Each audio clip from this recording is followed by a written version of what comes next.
Когда люди увидели, как этот человек выгуливает свою свору из 6 немецких овчарок без поводков, они были поражены слепым повиновением, которое демонстрировали собаки. Некоторые из них даже подумали, что этот человек жестоко обращается с собаками, заставляя их подчиняться. Но когда они, наконец, раскрыли его секрет, то были шокированы и изумлены до глубины души. В тот момент, когда люди впервые увидели Аугусто де Оливейру на улицах Хайаниса, штат Массачусетс, они были поражены. На снимке мужчина лет 20 с небольшим выгуливал большую группу немецких овчарок, тесно прижавшихся друг к другу. С самого начала все могли видеть, что собаки работают как единое целое, демонстрируя невероятную сплоченность и дисциплину, а в центре внимания был Аугусто, их гордый владелец, которого явно почитали как вожака этой стаи. Это невероятное проявление грубой силы в сочетании с полным подчинением было ошеломляющим и, естественно, привлекло внимание многих зрителей, оставив у людей больше вопросов, чем ответов. Чем больше они пытались понять, как Аугусто добился такого результата, тем более подозрительной становилась ситуация. У многих людей тоже были собаки, но никто из них никогда не умел дрессировать их так, как Аугусто со своей стаей немецких овчарок. Даже другим кинологам и зоотехническим экспертам было трудно понять, как эти собаки могут двигаться в таком унисон в таких необычных условиях. И когда наблюдатель осмелился подойти поближе к стае, он обнаружил нечто невероятное и в то же время экстраординарное.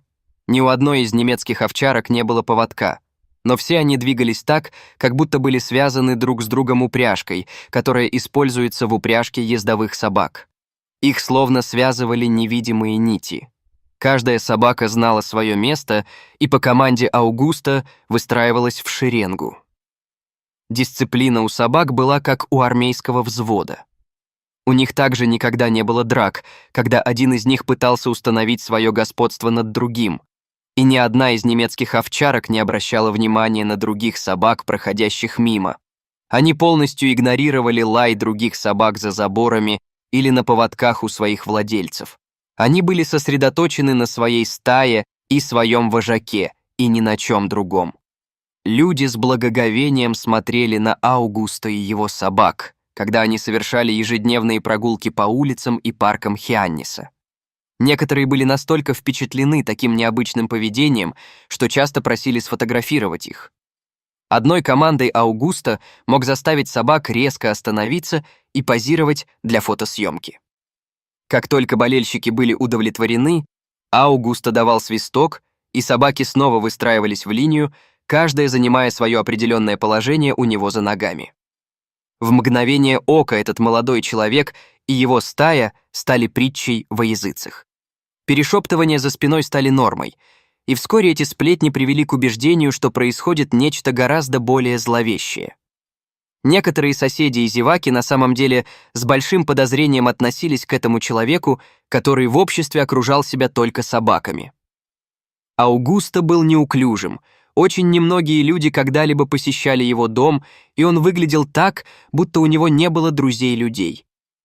По вечерам самозваные следователи часами просиживали возле его квартиры, выглядывая из-за занавески и прислушиваясь к любой подсказке, которая могла бы объяснить, как такому кроткому человеку удавалось заставить всех этих свирепых собак повиноваться ему. Они подозревали, что он, возможно, жестоко обращается с ними, заставляя подчиняться, и некоторые даже рылись в его мусорных баках, пытаясь разоблачить его. Одной из таких соседок была любопытная дама, посвятившая свою жизнь спасению бездомных животных. Она была убеждена, что Аугусто использовал электрошоковые ошейники, чтобы заставить своих собак слушаться. Эта же женщина обошла окрестности, чтобы собрать поддержку для петиции. Она хотела, чтобы власти вмешались и расследовали дело этого так называемого «жестокого владельца собаки». Аугусто, вероятно, мог бы сам рассеять все эти сомнения, если бы четко объяснил свои методы обучения. Но всякий раз, когда его спрашивали о них, он оставался очень скрытным. Неосознанно это нежелание признаться усиливало подозрения. В лучшем случае он признался бы, что ему потребовалось Много преданности делу и терпения, чтобы довести свои методы до такого уровня, чтобы он мог выгуливать своих собак на публике без необходимости использования поводков. Справедливости ради, все знали, что это правда. Ни для кого не было секретом, что он посвятил свою жизнь тому, чтобы стать профессиональным дрессировщиком собак. Аугусто вырос среди немецких овчарок, пастушьей породы, известной своей храбростью и преданностью. Эти собаки имеют сильную склонность охранять то, что они считают ценным, и без колебаний рискнут своей жизнью, защищая своих близких. Любой мог бы понять, что эта стая собак будет защищать Аугусто ценой своей жизни. Но эта слепая преданность в конечном итоге стала той чертой, которая побудила полицию расследовать тщательно продуманную жалобу о возможном жестоком обращении с животными. По мнению некоторых людей, эти собаки не могли быть послушными просто потому, что уважали Аугусто. Их владелец, должно быть, применял какие-то зловещие методы пыток, чтобы принудить их к непоколебимому повиновению. Если бы любопытные соседи и неосведомленные граждане уделили время домашней работе, этого вторжения в частную жизнь можно было бы легко избежать. Хотя Аугусто сам построил свою жизнь в Массачусетсе, вырос он в Бразилии. Мальчиком он был окружен немецкими овчарками и сразу же проявил живой интерес к поведению животных. На бразильской ферме Аугусто часами проводил время с собаками. Почти случайно он обнаружил, что обладает природной способностью влиять на их поведение. Когда полицейские вошли в его квартиру, они были ошеломлены увиденным. Аугусто и его собаки вели необычный образ жизни. Не было никаких признаков собачьих будок или загонов, где спали Гриффин, Хармони, Дженна, Присцилла, Ханна и Саванна. Вместо этого все собаки делили постель с Аугусто. Ни один диван или ковер не был закрыт для компаньонов и друзей Аугусто. Это был человек, который явно ел и дышал собаками. Не имея никаких зацепок, полиция обратилась за помощью к экспертам по животным, которые в течение нескольких дней внимательно наблюдали за Аугусто. Они тщательно отслеживали каждое его действие и тщательно проверили квартиру. Через несколько дней у них был готов отчет.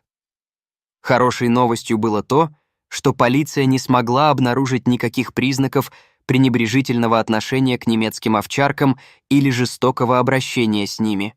Напротив, эти животные жили в собачьем раю.